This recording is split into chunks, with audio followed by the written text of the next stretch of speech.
If మీరు IBPS are SBI clerk ఎగ్జామ్‌కి prepare అవుతున్నారంటే ఈ వీడియో మీకోసమే. హలో ఆస్పిరెంట్స్ అయితే ఎస్బీఐ ఎగ్జామ్ ఈ మంత్‌లో అవ్వబోతుంది.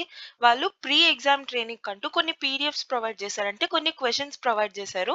ఎగ్జామ్‌లో ఇవే క్వెషన్స్ వస్తాయా అంటే నో. ఇవి వస్తాయని కాదు. బట్ జస్ట్ మీకు ఎగ్జామ్ ఎలా ఉండబోతుంది అని కొంతమందికి ట్రైనింగ్ ఇవ్వడం కోసం అని చెప్పి కొన్ని ట్రైనింగ్ ప్రొవైడ్ చేస్తుంది. సో ఆ క్వెషన్స్ ఒక్కసారి మనం కొన్ని ప్రాక్టీస్ చేస్తూ వెళ్దాం. సో దట్ కొన్ని క్వెషన్స్ మనకు అలా మోడల్స్ కూడా కవర్ అయినట్టు ఉంటది కాబట్టి okay fine. So find the difference between 50% of y and 10%, sorry, the difference between the 50% of y and 10% of x మనకి ఇచ్చారు. Whereas the difference between 40% of x and 30% of y అంత ఇచ్చారు 0. So the sum of x and y మనల్ని అడుగుతున్నారు. ఎప్పుడైనా సరే ఒక విషయం గుర్తుపెట్టుకోండి, రెండు వాల్యూస్ కి డిఫరెన్స్ 0 అని వాళ్ళు ఇచ్చారంటే first value is equal to second value అవుతుంది. ఎందుకు? లైక్ ఫర్ ఎగ్జాంపుల్ ఒక వాల్యూ ఉంది 200. ఓకే, మీకు లాస్ట్ వాల్యూ రావాలి 0. 200 లోంచి మీకు మొత్తం తీసేస్తేనే కదా 0 వస్తుంది. సో ఆ వాల్యూ నుంచి మొత్తం సబ్ట్రాక్ట్ చేసేయాలంటే 200 నుంచి 200 మొత్తం తీస్తేనే మీకు 0 వస్తుంది. అందుకే ఇప్పుడు ఈ వాల్యూకి ఈ వాల్యూకి సబ్ట్రాక్ట్ చేస్తే కూడా మీకు ఈ వాల్యూ వచ్చింది. అంటే ఈ వాల్యూ ఈజ్ ఈక్వల్ టు ఈ వాల్యూ అని దాని అర్థం. ఓకే, సో దాని ప్రకారం మీరు రాసేయండి. Difference between 40%. 40% అంటే ఏంటి? పర్సెంట్ టు ఫ్రాక్షన్స్ కన్వర్షన్ మీరు నేర్చుకోవాలి. 40% అంటే ఏంటి? 2 టైమ్స్ ఆఫ్ 20%. 20% అంటే ఏంటి? 1/5. అంతేనా? సో 40% ఏమవుతుంది? 2/5. Okay, so 2/5 of X is equal to 30% అంటే ఏంటి? 30% ఇస్ 3/10. Okay, 3/10 of why. అంతేనా? ఇప్పుడు 5 టేబుల్ తో కట్ అవుతుంది. 5 1s 5 2s. So 2x equal to 3/2 y. ఇలా మీరు రాసుకోవచ్చు, లేదా 4x ఈక్వల్ టు 3y ఇలా మీరు రాసుకోవచ్చు. ఇది పక్కన పెట్టండి. ఇంకా నెక్స్ట్ మనకి ఏమి ఇచ్చారు? 50% of y and 10% of x the 170 అంట. ఓకే, 50% అంటే ఏంటి? హాఫ్ కదా. So y/2. y/2 డిఫరెన్స్ కాబట్టి మైనస్ 10% ఆఫ్ ఎక్స్. 10% అంటే ఏంటి? x/10. అంతేనా? Is equal to 170. Okay, so ఇప్పుడు కింద డినామినేటర్స్ అన్ని ఈక్వేట్ చేయడానికి ట్రై చేయండి. 2కి 10కి మనకి ఎల్సిఎం ఏమొస్తుంది? 10 వస్తుంది. సో 2 5 10 కాబట్టి y ఇంటూ 5 చేయాలి. 5y minus X by 10 equal to 170 కదా. డివైడెడ్ బై 10 అటువైపు తీసుకెళ్తే ఏమవుతుంది? 1700. సో ఇది మన దగ్గరికి ఈక్వేషన్ వచ్చింది. ఇక్కడ మీరు ఎక్స్ వాల్యూ ఫైండ్ అవుట్ చేసి ఇక్కడ సబ్స్టిట్యూట్ చేయొచ్చు, లేదా ఇక్కడ నుంచి తీసుకొచ్చి మీరు ఇక్కడ సబ్స్టిట్యూట్ చేయొచ్చు. ఎప్పుడైనా ఒక విషయం గుర్తుపెట్టుకోండి, the number of variables that we are having should be the number of equations that we are having. అంటే ఎన్ని నెంబర్ ఆఫ్ ఈక్వేషన్స్ ఉంటే అన్ని వేరియబుల్స్ ఉంటాయి. వేరియబుల్స్ 3 ఉండి ఈక్వేషన్స్ 2 అలా ఉండే ఛాన్స్ ఉండదు. ఎన్ని వేరియబుల్స్ ఉంటే అన్ని ఈక్వేషన్స్ ఉండాల్సిందే. ఓకే, సో నాకు ఇది ఈజీగా కనిపిస్తుంది. So X equal to 5y minus 1700. అది నేను ఇక్కడ సబ్స్టిట్యూట్ చేస్తాను. 4 into 5y minus 1700 is equal to 3y. Okay, so 5 4 sir ఎంత? 20y. 20y ఇక్కడ 3y అటువైపు వచ్చేస్తే సపరేట్ అవుతుంది. సో 20y మైనస్ 3y ఏమవుతుంది? 17y. Okay, so 17y is equal to 1700. So 17 gets cancelled. Y value ఎంత అవుతుంది? 100. Okay, ఇప్పుడు y value 100 వచ్చింది. అప్పుడు ఎక్స్ వాల్యూ ఏమవుతుంది? 5 ఇంటూ వై ఎంత? 5y కదా. Sorry, did I do anything wrong? 17 4 sir మనం ఫైండ్ అవుట్ చేయాలి కదా. సారీ. ఓకే, 1700 ఇంటూ 4 అవుతుంది ఇక్కడ. ఓకే, సో 17 కట్ అయిపోయింది. 4 ఇంటూ 100 ఏమవుతుంది? 400. అంతేనా? సో వై వాల్యూ మనకి వచ్చింది 400. ఇప్పుడు ఈ ఈక్వేషన్ లో సబ్స్టిట్యూట్ చేస్తాను, బికాస్ ఇది కొంచెం ఈజీగా ఉంది కాబట్టి. లేదా ఇక్కడైనా మీరు సబ్స్టిట్యూట్ చేయొచ్చు. Okay, only is equal to ఉంది, సబ్ట్రాక్షన్ అవేం లేవు కాబట్టి. Okay, so 3 into y, 3 into 400. Okay, so 4x equal to 3 into 400. అంతేనా? ఈ 4 ఇలా కట్ అయిపోతుంది. X equal to 300. So x value 300, y value 400. X plus y ఏమవుతుంది? 300 plus 400 which will be 700. So 700 will be the answer. 700 here. So 700 will be the answer. Clear? Got an idea? Let's go to the next one. 3 books are to be distributed among 7 students. If each number of students do not get more than one book, then find the number of ways possible to do it. అంటే మనం 7 students కి 3 books ని distribute చేయాలి కదా. So 7 students లో first 3 members ని pick చేయాలి కదా. ఒక్కొక్కరికి ఒక్క బుక్కే వస్తుంది. సో ముగ్గురికి 3 బుక్లు వస్తాయి. కానీ మన దగ్గర 7 మెంబర్ ఆఫ్ స్టూడెంట్స్ ఉన్నారు కదా. సో 7 నెంబర్ ఆఫ్ స్టూడెంట్స్ వచ్చి 3 మెంబర్స్ ని మనం ఎలా పిక్ చేస్తాం? 7 సి 3 వేస్ లో మనం పిక్ చేస్తాం. ఇప్పుడు 3 మెంబర్స్ ని పిక్ చేసాక ఈచ్ మెంబర్ కి ఈచ్ బుక్ వస్తుంది, అంతేనా? ఇప్పుడు ఇది బుక్ 1 అనుకుందాం, ఓకే, ఇది బుక్ 2 అనుకుందాం, ఇది బుక్ 3 అనుకుందాం. ఇప్పుడు ఈ 7 మెంబర్స్ లోంచి నేను ఏ బి సి అని 3 పర్సన్స్ ని పిక్ చేశాను. ఇప్పుడు ఏ కి 3 బుక్స్ లో ఏమైనా ఇవ్వచ్చు, బికి ఈ 3 బుక్స్ లో ఏమైనా ఇవ్వచ్చు, సికి 3 బుక్స్ లో ఏమైనా ఇవ్వచ్చు. సో అన్ని పాసిబుల్ వేస్ వస్తాయి. సో మనం పికింగ్ తో పాటు అరేంజ్మెంట్ కూడా చేస్తున్నాం. సో అప్పుడు మనం కాంబినేషన్ యూస్ చేయము, పర్మిటేషన్ యూస్ చేస్తాం. 7p3. What an idea? ఇది పర్మిటేషన్స్ అండ్ కాంబినేషన్స్ కి సంబంధించింది. ఈ టాపిక్ మీద already made a dedicated video, నేను డిస్క్రిప్షన్ లో లింక్ ప్రొవైడ్ చేస్తాను, మీకు తెలియకపోతే you can check it out. Okay, 7p3ని మనం ఎలా రాస్తాం? 7 ఇంటూ 6 ఇంటూ 5 కదా. So 7 6 are 42, 42 into 5 will be 210. So 210 will be the answer. మీరు అలా అయినా చేయొచ్చు, లేదా 6 5 are ఎంత 30, 30 into 70 ఎంత 7 3 is 21, 210. So 210 will be the answer. Clear? Got an idea? Let's go to the next one. A train crosses a tunnel which is half of its length, which with a speed of some kilometers per hour అని ఇచ్చారు. Okay, speed equal to 144 kilometre per hour అని ఇచ్చారు. Okay, మీరు బాగా observe చేయండి, time and speed లో ఎక్కువగా mistake అయ్యేది ఈ కన్వర్షన్స్ లోనే. ఓకే, ఎప్పుడైనా సరే అన్ని యూనిఫైడ్ గా ఉండాలి. ఒకటి మినిట్స్ లో ఉండి, ఒకటి సెకండ్స్ లో ఉండి, ఒకటి అవర్స్ లో ఉండి అలా మనం చేయకూడదు. ఈదర్ అన్ని మీటర్స్ అండ్ సెకండ్స్ పారామీటర్స్ లో ఉండాలి, లేదా అన్ని కిలోమీటర్స్ అండ్ అవర్ పారామీటర్స్ లో ఉండాలి కదా. ఇక్కడ చూడండి, ఇది మినిట్స్ లో ఉంది, ఇది కిలోమీటర్ పర్ అవర్ లో ఉంది, ఇంకొకటి ఏమో సెకండ్స్ లో ఉంది. ఇప్పుడు అలా ఎలా మనం చేస్తాం? సో అందుకని ఆప్షన్స్ చూడండి, ఆప్షన్ సెకండ్స్ లో ఉంది. సో క్వశ్చన్ మొత్తాన్ని మనం కన్వర్ట్ చేసుకోవాలి. ఓకే, ఒకటి ఒక దాంట్లో ఇంకొకటి ఇంకొక దాంట్లో ఉంటే బాగోదు కాబట్టి మొత్తం అంతా మనం ఒకటే పారామీటర్స్ లోకి కన్వర్ట్ చేసుకోవాలి. ఇప్పుడు ఇది సెకండ్స్ లో ఉంది కాబట్టి క్వశ్చన్ లో ఉన్న ఎవ్రీ టర్మినాలజీని will be converting into metre per second parameters. Okay, so 144 kilometre per hour I should convert into meter per second, which can be done by multiplying 5 by 18.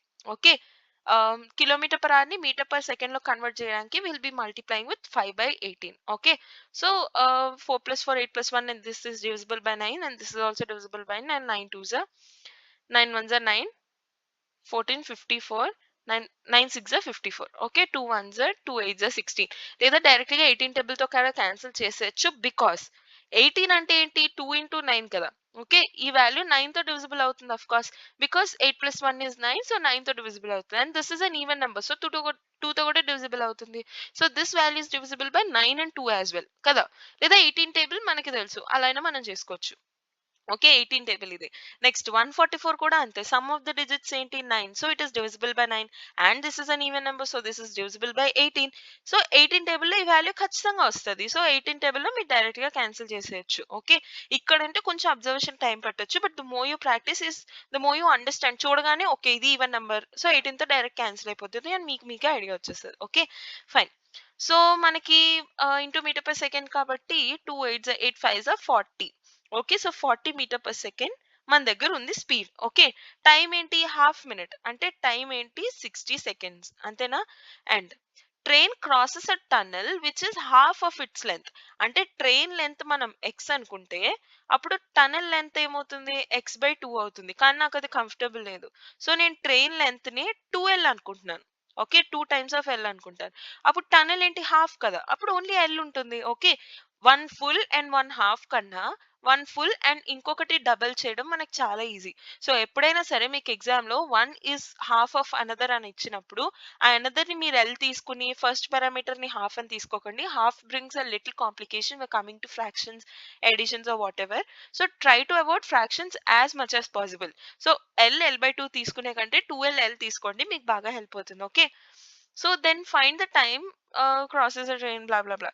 Okay, so మీకు speed ఇచ్చారు 40 is equal to distance ఏంటి, train plus tunnel speed, tunnel length మనం రెండు calculate చేయాలి. Okay, so 12 plus L ఏంటి 3L. Okay, distance by time ఎంత 30 seconds. Okay, 60 seconds total గా 1 minute కి, బట్ హాఫ్ మినిట్ కాబట్టి 30 సెకండ్స్ మన క్వశ్చన్ లో ఇచ్చినట్టు. Okay, so 3 1s 3 10s. Okay, so 10 into 40 ఎంత, ఎల్ వాల్యూ ఎంత 400. ఓకే, సో ట్రైన్ వాల్యూ ఎంత అవుతుంది? 800. టన్నెల్ ఎంత అవుతుంది? 400. Got an idea? ఓకే. ఇప్పుడు then find the time in which it will cross another train which is double of its length and standing on the platform in the opposite direction with 60% of its initial speed. అంటే initial speed కన్నా 60% మాత్రమే ఉందంట speed. So initial గా speed ఎంత? 40 meter per second. అందులో 60%. దాన్ని మనం ఎలా రాస్తాం? 60% ఆఫ్ 40 అంతేనా ఈజ్ ఈక్వల్ టు డిస్టెన్స్ ఎంత? ట్రైన్ లెంత్ ఈ ట్రైన్ కి ఆ ట్రైన్ కి రెండిటికి మనం యాడ్ చేయాలి. సెకండ్ ట్రైన్ పాజ్ లో ఉంది. ఓకే. సో స్పీడ్ ఓన్లీ మనం ఫస్ట్ ట్రైన్ యొక్క స్పీడ్ నే మనం క్యాల్కులేట్ చేసుకుంటాం కదా. సో సెకండ్ ట్రైన్ పాజ్ లో ఉంది కాబట్టి దానికంటూ స్పీడ్ ఏం లేదు. బట్ దానికంటూ లెంత్ ఒకటి ఉంటది కదా, అది మీరు వదిలేకూడదు. Okay. So 60% of 40 is equal to ఈ ట్రైన్ లెంత్ ఎంత? 800 ప్లస్ సెకండ్ ట్రైన్ లెంత్ ఎంత? డబుల్. సో 800 ప్లస్ 2 ఇంటూ 800 అంతేనా? సో 800 3 టైమ్స్ ఉంది కాబట్టి 3 ఇంటూ 800 8 3 24. సో 2400. ఓకే. అలా అయినా అనుకోవచ్చు, లేదా 800 ప్లస్ 1600 2400 అలా అయినా మీరు అనుకోవచ్చు. బై టైం టేకెన్ ఏంటో మనల్ని అదే కదా ఫైండ్ అవుట్ చేయమంటున్నారు. సో టైం మనం టీ నార్మల్ గా అనుకుందాం. ఇంకంతే క్యాన్సిల్ చేసుకోవడమే. 6 4 24, ఆ 24 పోయింది, 0 0 పోయింది ఈ 0 0తో. సో టీ అటువైపు వెళ్తుంది, 100 ఇటువైపు వెళ్తుంది. సో టీ అంతా 100. Okay. So 100 seconds will be the answer. Clear? Fine. A sum of X was invested at 10% simple interest for 3 years and the same sum was invested at 4% more for same period, then it would have fetched 120 rupees more. Find the value of 5x. అంటే ఇందులో invest చేయడం వల్ల ఒక డబ్బు వచ్చింది, ఇందులో invest చేయడం వల్ల 120 ఎక్కువ వస్తుంది. అర్థమవుతుందా? ఫస్ట్ దాంతో చేయడం వల్ల మీకు సమ్ 100 రూపాయలు వచ్చాయి అనుకో, సెకండ్ దాంతో చేయడం వల్ల మీకు 120 ఎక్కువ వస్తుంది, అంటే 220 వస్తుంది కదా. సో మీరు ఇక్కడ ఎలా ఫైండ్ అవుట్ చేయాలి? ఫస్ట్ వాల్యూ ఫైండ్ అవుట్ చేయాలి, ఆ తర్వాత సెకండ్ వాల్యూ ఫైండ్ అవుట్ చేస్తారు. ఓకే. సెకండ్ వాల్యూ ఎలా ఫైండ్ అవుట్ చేస్తారు? ఈ రెండింటికి దీనికి 120 ఎక్కువ చేస్తే సెకండ్ వాల్యూ వస్తుంది. కానీ అదంతా కొంచెం కాంప్లికేటెడ్ కదా. మీరు ఇలా అయినా ఆలోచించవచ్చు దట్ ఇది మీకు 100, ఇది 220, రెండింటికి డిఫరెన్స్ ఎంత? 120. అంతేనా? అదే కదా అన్నారు. దీనికన్నా 120 ఎక్కువ వస్తుంది. సో 100 ముందు వచ్చింది అనుకో, 120 ఎక్కువ, దీనికి 220 వస్తుంది. అంతేనా? సో ఈ 120 రావడానికి నేను దిస్ మైనస్ దిస్ చేయగలనా? సో దాని ప్రకారం మనల్ని ఏమడిగారు? Simple interest then find the value of, so principal అడిగారు కదా. సో P1 మైనస్ సారీ మనల్ని ఏమన్నారు? Fetch to 120 more. సో మనకి అమౌంట్ ఫైండ్ అవుట్ చేశారా, సింపుల్ ఇంట్రెస్ట్ ఫైండ్ అవుట్ చేశారా చూద్దాం. యా, సింపుల్ ఇంట్రెస్ట్ అని అన్నారు. ఓకే.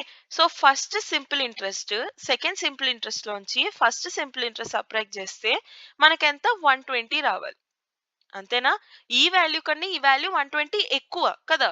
సో ఇందులోంచి ఇది సబ్ట్రాక్ట్ చేస్తే మీకు 120 వస్తుంది. అంతే. సింపుల్ ఇంట్రెస్ట్ ఫార్ములా ఏంటి? PTR by 100. అంతేనా? సో S2 వాల్యూ ఏమవుతుంది? P2 T2 R2 by 100. S1 value ఏమవుతుంది? P1 T1 R1 by 100. అంతే సబ్స్టిట్యూట్ చేయండి. Okay.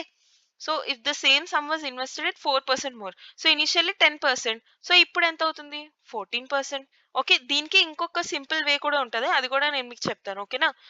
First full complicated method చూద్దాం. 14%, ఫస్ట్ ప్రిన్సిపల్ ఎంత? Same money. Okay. So principal x into rate of interest 14 into time ఎంత? Same, మళ్ళీ 3 years. Okay. Divided by 100 minus S1 ఏంటి? X into 10 into 3 years by 100 is equal to, ఆ రెండింటికి separate చేస్తే నాకు ఎంత వచ్చింది? 120. ఓకే. సో ఈ రెండిట్లో నాకు చాలా కామన్ గా కనిపిస్తున్నాయి, అవన్నీ నేను ఫస్ట్ బయటికి తీసేస్తాను. 3 ఇంటూ ఎక్స్ ఇంటూ 100 నాకు కామన్ గా కనిపిస్తుంది. సో 3x బై 100 కామన్ గా బయటికి తీసేస్తున్నాను. 14 మైనస్ 10 ఎంత? 4 ఈజ్ ఈక్వల్ టు 120. అంతే. ఇప్పుడు ఎడిషన్ సబ్ట్రాక్షన్ అన్ని పోయి మల్టిప్లికేషన్ ఉన్నాయి. ఇప్పుడు మీరు డైరెక్ట్ క్యాన్సిల్ చేసుకోవచ్చు. 4 3 12, ఈ 12 పోయింది. సో ఎక్స్ వాల్యూ ఏమవుతుంది? 1000. ఓకే. సో ఎక్స్ వాల్యూ 1000 అవుతుంది కాబట్టి 5x వాల్యూ ఏమవుతుంది? 5000 అవుతుంది. So this is how we solve అనమాట యాక్చువల్ మెథడ్ లో. ఇలా కాకుండా ఇంకొక విధంగా కూడా మీకు చెప్తాను చూడండి. మనకేం చెప్పారు?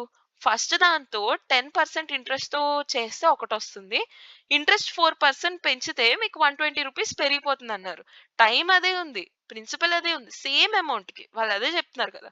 సేమ్ అమౌంట్ కి సేమ్ టైం కి ఇది పెడితే ఒక డబ్బులు వస్తుంది, 4% ఇంక్రీజ్ చేస్తే 120 ఇంక్రీజ్ అయిపోతుంది.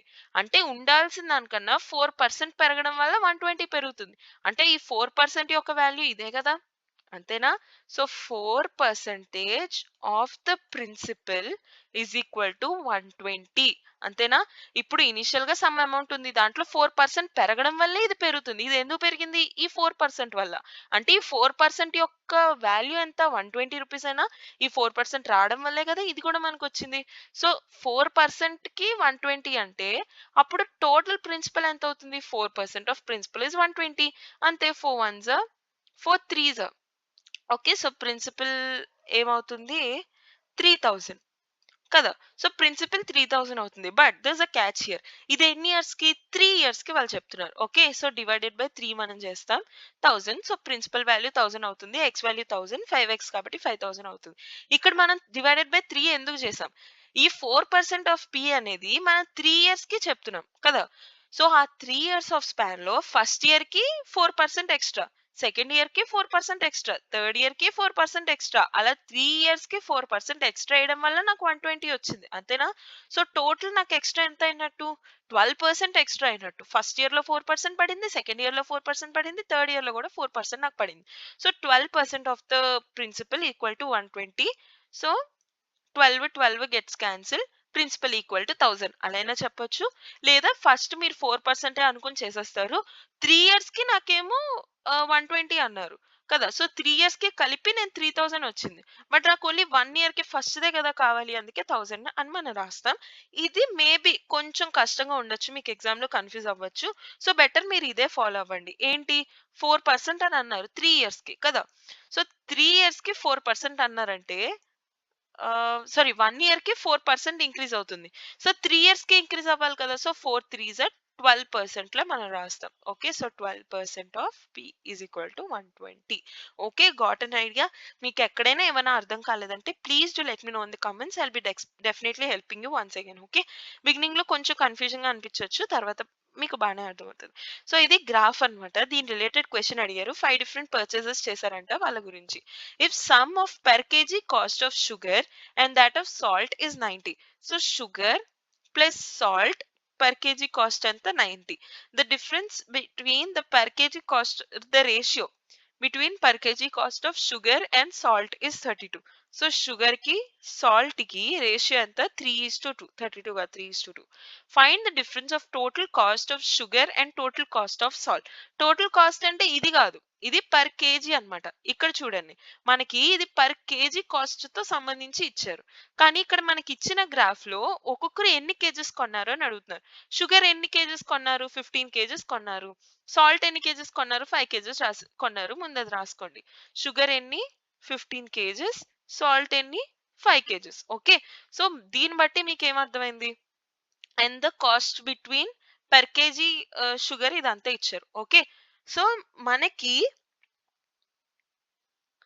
ఇక్కడ చూడండి, 15 ఇంటూ మనకి టోటల్ ఎక్స్ అని అనుకుందాం. Okay.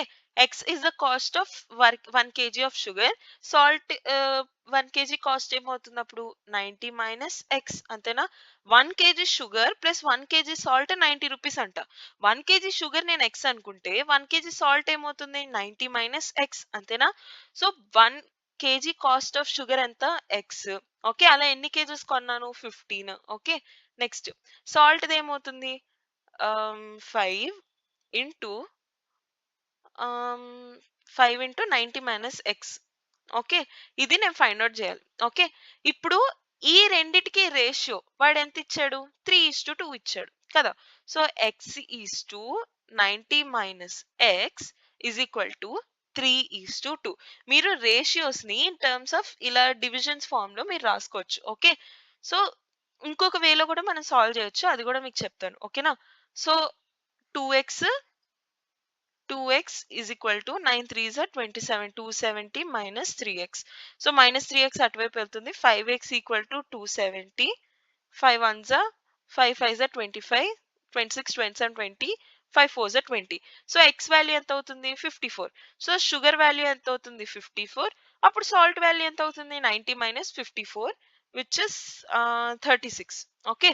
So salt per KG value 36, sugar per kg cost 54. ఇలా అయినా సాల్వ్ చేయొచ్చు, లేదా ఇంకొక విధంగా కూడా సాల్వ్ చేయొచ్చు. 3:2 వాళ్ళు ఇచ్చారు పర్ కేజీ కాస్ట్ ఇది. ఆ పర్ కేజీ కాస్ట్ మొత్తం కలిపి 90 రూపీస్ అంట, అంతేనా? సో 3 + 2 5 పార్ట్స్ ఉన్నాయని అనుకుందాం. 5 పార్ట్స్ లో 3 పార్ట్స్ షుగర్ది, 2 పార్ట్స్ సాల్ట్ది, అంతేనా? సో ఈ 90ని నేను 5 పార్ట్స్ కింద డివైడ్ చేయాలి. ఎలా చేయాలి? 90 divided by 5. Okay, so 5 20s are 100 కాబట్టి 5 18s ఆర్ 90 అవుతుంది. సో 1 పార్ట్ యొక్క వెయిటేజ్ ఎంత? 18 రూపీస్. ఓకే, అలా షుగర్ దగ్గర ఎంత పార్ట్ ఉంది? 3 పార్ట్స్ ఉన్నాయి. So 18 into 3, 8 3s are 24, 2, 3 1s are 3 plus 2 5. So 54 sugar అవుతుంది. సాల్ట్ దగ్గర ఎన్ని? 2 పార్ట్స్ ఉన్నాయి. ఒక part value 18. So 2 parts value ఏమవుతుంది? 18 into 2 36. రెండు యాడ్ చేసి చూడండి, 54 + 36 ఎంత? 90. సరిపోయిందా? ఈ 2 విధానాలలో మీరు సాల్వ్ చేయొచ్చు. దానివల్ల మీకు పర్ కేజీ కాస్ట్ వచ్చింది. అంటే పర్ కేజీ షుగర్ ఎంత? 54 రూపీస్. పర్ కేజీ సాల్ట్ అంటే 36 రూపీస్. ఇప్పుడు టోటల్ కాస్ట్ అడుగుతున్నారు. షుగర్ 15 కేజెస్ కొన్నారు. ఒక్కొక్క కేజీ ఎంత? 54 రూపీస్. సో 54 into 15 మనం చేయాలి. ఓకే, ఫైండ్ ద డిఫరెన్స్ అన్నారు కాబట్టి మైనస్. ఇది మల్టిప్లై చేసి మైనస్ చేసే కన్నా నేను డైరెక్ట్ గా మైనస్ చేద్దాం అనుకుంటున్నాను, సో దట్ కామన్ గా తీసి నా క్యాల్కులేషన్ సింపుల్ అవుతుందని. ఓకే, సో ఎక్స్ ప్లేస్ లో first let me substitute 54 here. 54 minus 5 into 5 kgs కొన్నారు. ఒక్కొక్క కేజీ కాస్ట్ ఎంత? 36, అంతేనా? అంతే. సో ఈ రెండిట్లోంచి నేను 15 కామన్ గా తీస్తున్నాను. ఓకే, 15 కామన్ గా తీస్తే ఇక్కడ నాకు ఉంది 54 మైనస్ ఇందులో 5 తీసేసాను, 36 లోంచి 3 తీసేసాను, ఇంకా ఎంత ఉంది? 12 ఉంది. So 54 minus 12. 4 - 2 ఎంత? 2. 5 - 1 ఎంత? 4. So 15 into 42 will be the answer. మీరు కావాలంటే మల్టిప్లై చేసుకోవచ్చు. And 15 2s are 30, 0 3. 15 4s are 60 plus 3, 630. So 630 will be the answer. Clear? Got an idea? మీకు 2 ways లో చెప్పాను. ఒకటేంటి, టోటల్ వాళ్ళు 90 ఇచ్చారు, దాని రేషియో ఇచ్చారు. సో 3 + 2 చేస్తే ఏంటి? 5. సో 90ని 5 పార్ట్స్ కింద డివైడ్ చేస్తారు. 3 పార్ట్స్ దీనికి, 3 పార్ట్స్ దీనికి ఇచ్చేసారు. అలా ఒక్కొక్క కేజీ కాస్ట్ ఎంతో మీకు తెలిసింది. సో వాళ్ళు ఎన్ని కేజెస్ కొన్నారో టేబుల్లో ఇచ్చారు, దాని ప్రకారం డిఫరెన్స్ ఆఫ్ ద కాస్ట్ మీరు ఫైండ్ అవుట్ చేస్తారు. Simple, fine. సో ఇంకొక question. If total cost of tea is 5,000, wheat 4,000, then find the per kg. Then the per kg cost of wheat is what percent more or less per kg cost of tea? ఇక్కడ first 2 things ఉన్నాయి. ఒకటి normal గా మనం find out చేస్తే అదంతా okay. రెండోది this is what percent of that అని అన్నప్పుడు సరే చెప్తాను, ముందు ఇది అయిపోనివ్వండి. టోటల్ కాస్ట్ ఆఫ్ టీ ఎంత? 5,000 రూపీస్. వాళ్ళు పర్ కేజీ కాస్ట్ గురించి అడుగుతున్నారు కదా. ఫస్ట్ టీ ఎన్ని కొన్నారు? టీ కొన్నారు 20 అండ్ వీట్ కొన్నారు 10. ఓకే, ఫస్ట్ అది రాసేసుకోండి. టీ కొన్నారు 20 అండ్ వీట్ కొన్నారు 10. ఓకే, సో 20 కేజీస్ కి 5,000 రూపీస్ అయిందంట. అప్పుడు 1 కేజీ కాస్ట్ ఎంత? వాళ్ళు పర్ కేజీ అని కదా అడిగారు. So per kg cost 5,000 divided by 20. 5,000 divided by 20. Okay, 2 1s are 2, 25s are 50 and 0. So ఒక కేజీ టీ 250 రూపీస్ అంట. అదే వీట్ 1 కేజీ ఎంత? 450 divided by 10. So 45 rupees wheat యొక్క పర్ కేజీ కాస్ట్. ఓకేనా? ఇప్పుడు ఈ రెండిటికి డిఫరెన్స్ ఏంటి? వాళ్ళే కదా అడిగారు this is what percent of that అని చెప్పి. Okay, what percent more or less అని చెప్పి. సో 250 - 45 ఎంత? 205. ఇక్కడ వరకు ఓకే, ఇక్కడ వరకు అందరం చేస్తాం. డివైడెడ్ బై వాట్ వేస్తాం? డివైడెడ్ బై వీట్ వాల్యూ 45 వేస్తామా, టీ వాల్యూ 250 వేస్తామా? వాళ్ళు ఏమన్నారు? Per kg cost of wheat tea కన్నా ఎంత ఎక్కువ తక్కువ ఉంది. ఎక్కువ తక్కువ ఎంత అయిందో మనం డిఫరెన్స్ తో ఫైండ్ అవుట్ చేసేసాం. దేనితో కంపేర్ చేయమన్నారు మనల్ని? టీతో కంపేర్ చేయమన్నారు వీటిని. సో ఎక్కువ తక్కువ ఎంత ఎక్కువ తక్కువ అయిందో చెప్పండి in terms of tea. Tea కన్నా ఎంత ఎక్కువ. సో ఎంత ఎక్కువ అనేది మనం ఇక్కడ రాసాం. దేనికన్నా ఎక్కువ? టీ కన్నా ఎక్కువ. టీ వాల్యూ ఎంత? 250. సో డివైడెడ్ బై 250 మనం రాస్తాం. జనరల్ గా ఇలాంటి వాటిలో మిస్టేక్స్ అవుతాయి కాబట్టి wanted to let you know.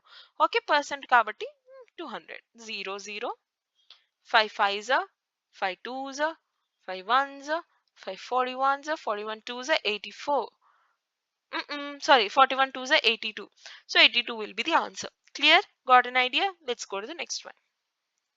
1 kg of rice and 1 kg of sugar is purchased as 450 rupees.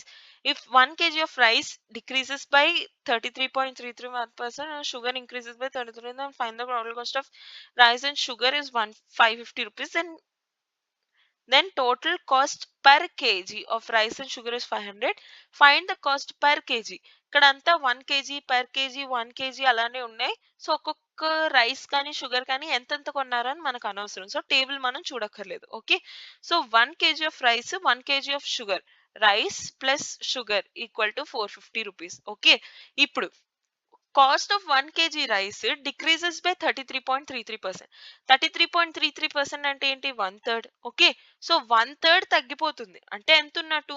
ఇది టోటల్ పార్ట్స్, అందులో ఒక పార్ట్ తగ్గిపోతుంది అంటే ఇంకెన్ని పార్ట్స్ ఉన్నట్టు? 2/3 ఉన్నట్టు, అంతేనా? So 2/3 of R plus sugar 33.33% పెరుగుతుందంట, అంటే 1/3 పెరుగుతుంది, అంటే 1 ప్లస్ ఉండాల్సిన 1 ప్లస్ ఇంకొక 1/3 అంటే 4/3 మనకి value. Okay, so 4/3 of sugar, అవి రెండు యాడ్ చేయడం వల్ల మనకి ఎంత వస్తుంది? 500. అంతే, మనకి వాల్యూస్ వచ్చేసినట్టే. సో ఇక్కడ 2 కింద డినామినేటర్స్ రెండు సేమ్ ఉన్నాయి కాబట్టి న్యూమరేటర్స్ యాడ్ చేయొచ్చు. So 2r plus 4s equal to, ఈ కింద డినామినేటర్ 3 మరి అటువైపు వెళ్తుంది కదా, కామన్ గా 3 తీసామా, 3 అటువైపు వెళ్ళి ఏమవుతుంది? 5 3s are 1500. ఓకే, 3 మర్చిపోకండి. సమ్ టైమ్స్ ఆ మిస్టేక్ మనం చేస్తాం, డినామినేటర్ లో 3 ఉంటుంది, అదే కామన్ నెంబర్ ఉంటుంది, సో న్యూమరేటర్స్ యాడ్ చేసేస్తాం, డినామినేటర్స్ మర్చిపోతాం. సో అలా చేయకండి, మిస్టేక్స్ అవుతూ ఉంటాయి. Okay, so 2r plus 4s equal to 1500. మీరు కావాలంటే ఈ ఏదో ఒక వాల్యూని సాల్వ్ చేసి మీరు ఇక్కడ సబ్స్టిట్యూట్ చేయొచ్చు, లేదా ఈ రెండిట్లోంచి 2 కామన్ తీసేయండి, అప్పుడు ఏముంటుంది? r ప్లస్ 2s మిగులుతుంది ఈజ్ ఈక్వల్ టు 2 కామన్ తీసేసి దీంతో క్యాన్సిల్ చేయండి. 1500 డివైడెడ్ బై 2 ఎంత? 750. So r plus 2s equal to 750. ఇక్కడ వరకు క్లియర్? ఈ ఈక్వేషన్ అబ్జర్వ్ చేయండి. ఇక్కడ r ఒకే s ఉండడం వల్ల 450 వచ్చింది, r 2s ఉండడం వల్ల 750 వచ్చింది. అంటే నార్మల్ గా r ప్లస్ s ఇలా రాయగలనా? ఈ మొత్తం వాల్యూ ఎంత? 450, ఇంకొక s రావడం వల్ల 750 అయింది. సో ఆ s వాల్యూ ఏమవుతుంది? 300. అంతేనా? 300 ప్లస్ 450 కదా 750. సో ఆ ఒకే s వల్ల 300 పెరిగిపోయింది. సో s వాల్యూ ఏమవుతుంది? 300. సిమిలర్లీ r వాల్యూ ఏమవుతుంది? 450 మైనస్ 300. సో r వాల్యూ ఏమవుతుంది? 150. So s and r value మనకు వచ్చేసింది. మనల్ని షుగర్ అడిగారు కాబట్టి s వాల్యూ కాబట్టి 300 will be the answer. Clear? Got an idea? ఇప్పుడు మీరు కావాలంటే సబ్స్టిట్యూట్ చేసుకొని సాల్వ్ చేయొచ్చు. 2/3 of 150, so 3 1s are 350s are, అంటేనా? సో 50 ఇంటూ 2 ఎంత? 100 ప్లస్ 4/3 ఆఫ్ s వాల్యూ ఎంత? 300. So 3 1s are 300s are, 100 into 4 ఎంత? 400. 400 ప్లస్ 100 ఎంత? 500. సరిపోయిందా? ఆన్సర్ కూడా మనకి సబ్స్టిట్యూట్ చేస్తే వచ్చేసింది. Fine. I think, yeah, inko question. If per kg cost of tea and per kg of rice is 220 and 50 rupees respectively, వాళ్ళే ఇచ్చేసారు, then find the ratio of total cost of tea, total cost of rice. Very simple, మనకి ఇచ్చిన table బట్టి tea and ఇంకొకటి ఏంటి? Tea and rice. Tea ఎన్ని కొన్నారు? 20. Rice ఎన్ని కొన్నారు? 30. ఓకే, సో టీ 20 కొన్నారు, రైస్ 30 కొన్నారు, 20 kgs కొన్నారు, ఒక్కొక్క KG 220 rupees. So only tea కొనడానికి ఎంత ప్రైస్ అయింది? 220 into 20. Okay, is to rice ఎన్ని కొన్నారు? 30, ఒక్కొక్క కేజీ ఎంత? 50. సో 30 ఇంటూ 50 ఎంత? 5 3s are 15 0 0. అంతే, మీకు రేషియో వచ్చేసింది. 0 0 0 0 గెట్స్ క్యాన్సిల్డ్. 15 దీంతో క్యాన్సిల్ అవ్వదు, ఏమవుదు. So 22 2s are 44 is to 15. So 44 is to 15 will be the answer. Clear? Got an idea? Fine. So this will be a homework problem. Now try this question and let me know the answer in the comment section, and దీని solution మనం next video లో చూద్దాం. And aptitude మీద one shots I've already made on different topics including work and time speed and distance, ఇంకా చాలా averages, number systems, simplifications, quadratic equations, అవన్నీ links I'll be providing in the description. You can check it out. And ఇలాంటి SBI ఇంకా IBPS clerk వి ఇంకా more questions మీకు కావాలనుకుంటే please do let me know in the comment section so that I'll be making more videos on that, or I will be continuing with aptitude videos. Okay, I hope this is clear to you, and if you really liked this video, please do give me a like, which gives a lot of support, and consider subscribing for regular updates. So see you tomorrow. Bye.